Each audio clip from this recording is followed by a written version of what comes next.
Assalamualaikum warahmatullahi wabarakatuh. Perkenalkan, nama saya Jiani Hairunisa, NPM 2329061001. Saya dari Fakultas Bisnis dan Humaniora, Program Studi Ilmu Hukum dari Universitas Syedna Medan. Di sini saya ingin menjelaskan tentang tugas saya yang berjudul Tata Negara.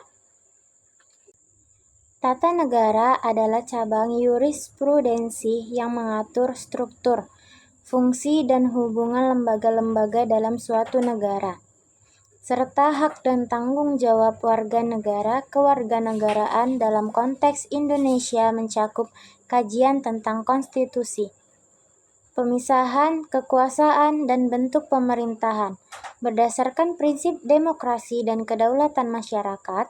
Pengenalan ilmu kewarganegaraan hendaknya memuat latar belakang sejarah kajian ini, pentingnya tujuan dan ruang lingkup kewarganegaraan dalam kehidupan berbangsa dan bernegara. Latar belakang sejarah. Ilmu tata negara mengalami perkembangan seiring dengan sejarah manusia. Pada zaman dahulu, konsep kewarganegaraan dapat kita jumpai pada karya-karya filosof seperti Plato dan Aristoteles yang membahas tentang bentuk pemerintahan dan peranan hukum dalam masyarakat. Sementara Plato mengeksplorasi gagasan negara baik yang diperintah oleh seorang filsuf dalam karyanya yang berjudul Republik. Aristoteles mengklasifikasikan berbagai bentuk pemerintahan dan mengkaji kelebihan dan kekurangannya dalam karyanya yang berjudul Politik. Ide pemerintahan pada abad pertengahan berkembang melalui karya para pemikir seperti Thomas Aquinas yang memadukan ajaran agama dengan pemikiran politik. Era pencerahan di Eropa membawa perubahan besar dengan munculnya pemikiran para filsuf seperti John Locke, Jean-Jacques Rousseau, dan Thomas Hobbes. Mengenai kontrak sosial, teori ini menekankan bahwa kekuasaan pemerintah berasal dari konsensus rakyat yang merupakan landasan penting dalam perkembangan demokrasi modern. Pentingnya tata negara mempunyai peranan penting dalam menjamin dan memelihara keamanan dalam negara. Dengan tata kelola yang baik, pemerintah dapat menjamin terlaksananya undang-undang perlindungan hak asasi manusia dan kesejahteraan masyarakat. Berikut ini ada beberapa alasan mengapa kewarganegaraan itu sangat penting, seperti menjamin kedaulatan rakyat. Pemerintahan negara bagian menjamin kekuasaan tertinggi berada di tangan rakyat melalui pemilihan umum yang bebas dan adil. Pemisahan kekuasaan administrasi publik mencegah penyalahgunaan oleh salah satu pihak dengan gagasan pemisahan kekuasaan antara administrasi hukum dan peradilan. Perlindungan hak asasi manusia. Praktik pemerintahan yang baik memberikan kerangka hukum untuk perlindungan hak asasi manusia, termasuk kebebasan berpikir, beragama, dan berkumpul. Dan mendorong warga negara untuk berpartisipasi. Negara demokrasi mendorong warga negaranya untuk berpartisipasi aktif dalam politik, baik dalam pemilu maupun dalam perumusan kebijakan publik. Tujuan dan ruang lingkup tata negara. Tujuan utama penelitian negara adalah untuk memahami bagaimana lembaga-lembaga negara dibentuk dan berfungsi, serta bagaimana hubungan antara negara dan warga negara diatur.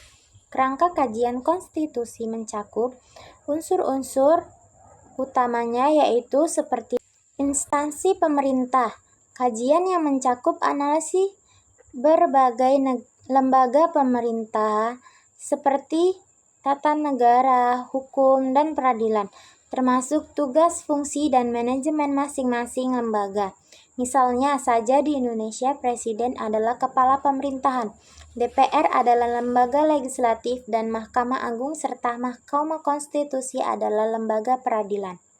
Konstitusi kajian mencakup analisis terhadap konstitusi itu sendiri, proses pembuatannya, amandemen dan modifikasinya, dan penafsirannya oleh pemerintah. Misalnya, pembuatannya, amandemen dan modifikasinya, dan penafsirannya oleh pemerintah. Misalnya saja di Indonesia, Undang-Undang Dasar 1945 menjadi landasan hukum bagi struktur pemerintahan serta hak dan tanggung jawab warga negara. Hubungan antar pemerintah, administrasi publik juga mengkaji bagaimana hubungan antara pemerintah bekerja baik dari segi kerjasama dan kontrol. Hal ini penting agar tidak ada satu pihak pun yang bisa mendominasi proses legislatif. Bagian ini mengkaji bagaimana undang-undang dibuat, dibahas, disahkan, dan dilaksanakan. Proses legislasi menggambarkan bagaimana keinginan masyarakat disampaikan melalui wakil-wakilnya di lembaga legislatif. Sistem pemerintahan yang mengeksplorasi berbagai sistem pemerintahan yang ditetapkan di berbagai negara, seperti presidensial, parlementer, dan hibrida. Setiap sistem mempunyai struktur dan metodologi berbeda yang dapat disesuaikan dengan situasi nasional. Demokrasi dan partisipasi politik. Kewarganegaraan dalam konteks demokrasi juga mengacu pada berbagai bentuk partisipasi publik dalam proses politik, termasuk pemilu, referendum, dan program kerakyatan. Politik ini penting untuk memahami bagaimana demokrasi dapat digunakan secara efektif dan universal. UUD memuat asas-asas hukum yang mengatur hubungan antara negara dan rakyat, serta cara-cara penyelesaian perselisihan mengenai penggunaan kekuasaan negara. Konstitusi adalah dokumen fundamental yang menjadi landasan setiap pemerintahan nasional. Konstitusi menentukan sifat, fungsi, dan wewenang lembaga publik, serta hak dan tanggung jawab warga negara. Konstitusi yang berlaku di Indonesia saat ini adalah Undang-Undang tahun 1945 yang telah banyak diamandemen untuk mengakomodasi permasalahan sosial, politik, dan ekonomi. Fungsi Undang-Undang Dasar sebagai landasan hukum bagi segala aspek kehidupan masyarakat. Konstitusi mengatur pemisahan kekuasaan, sistem pemerintahan, serta legislasi dan perlindungan hak asasi manusia. Tinjauan konstitusi dilakukan dalam rangka memenuhi perubahan kebutuhan masyarakat dan tantangan zaman. Di Indonesia, reformasi ketatanegaraan yang mencerminkan keinginan rakyat dilaksanakan oleh Majelis Permusyawaratan Rakyat, yaitu MPR. Pembagian kekuasaan. Prinsip ini merupakan konsep penting dalam kajian pemerintahan yang diperkenalkan oleh Montesquieu. Prinsip ini membagi kekuasaan negara menjadi 3 cabang yang terpisah namun berurutan dan seimbang, yaitu administrasi, hukum, dan keadilan. Parlemen adalah badan legislatif. Pekerjaan legislatif di Indonesia dilaksanakan oleh Dewan Perwakilan Rakyat dan Dewan Perwakilan Daerah. DPR mempunyai hak untuk berunding dan mengesahkan undang-undang, mengendalikan pelaksanaan pemerintahan, dan menyetujui anggaran negara. Peradilan merupakan lembaga yang bertanggung jawab atas pelaksanaan hukum dan keadilan. Di Indonesia, lembaga peradilan diwakili oleh Mahkamah Agung dan Mahkamah Konstitusi. Meskipun Mahkamah Agung berfungsi Sebagai peradilan tertinggi dalam sistem hukum publik, Mahkamah Konstitusi bertanggung jawab menyelesaikan perkara administrasi antar lembaga publik, memutuskan pembubaran partai politik, dan menguji undang-undang yang inkonstitusional. Sistem pemerintahan merupakan cara pemerintah mengatur hubungan antara lembaga negara dengan warga negaranya.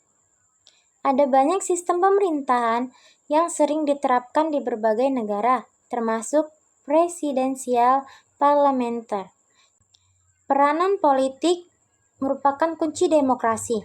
Peranan ini melibatkan partisipasi masyarakat dalam berbagai kegiatan politik, mulai dari pemilihan umum hingga kegiatan di partai politik dan lembaga swadaya masyarakat. Meskipun penyelenggaraan negara mempunyai landasan hukum yang kuat, namun pelaksanaannya seringkali menghadapi berbagai kesulitan. Tantangan-tantangan ini dapat mempengaruhi stabilitas dan efisien pemerintah. Seperti korupsi, merupakan salah satu tantangan besar dalam tata negara yang dapat melemahkan kepercayaan terhadap lembaga-lembaga publik dan menghambat pembangunan.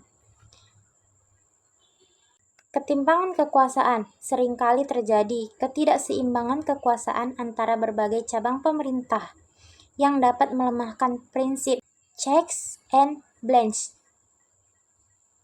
Supremasi hukum. Lemahnya supremasi hukum dapat menyebabkan ketidakadilan dan melemahkan demokrasi. Partisipasi masyarakat dalam kegiatan politik dapat menurunkan legitimasi pemerintahan dan kualitas demokrasi. Namun arah pengelolaan pemerintahan tetap optimis dan energi terus diperbarui. Reformasi di berbagai sektor seperti pemberantasan korupsi, peningkatan transparansi, dan penguatan partisipasi warga diharapkan dapat memperbaiki tata kelola negara. Sekian dari saya. Wassalamualaikum warahmatullahi wabarakatuh.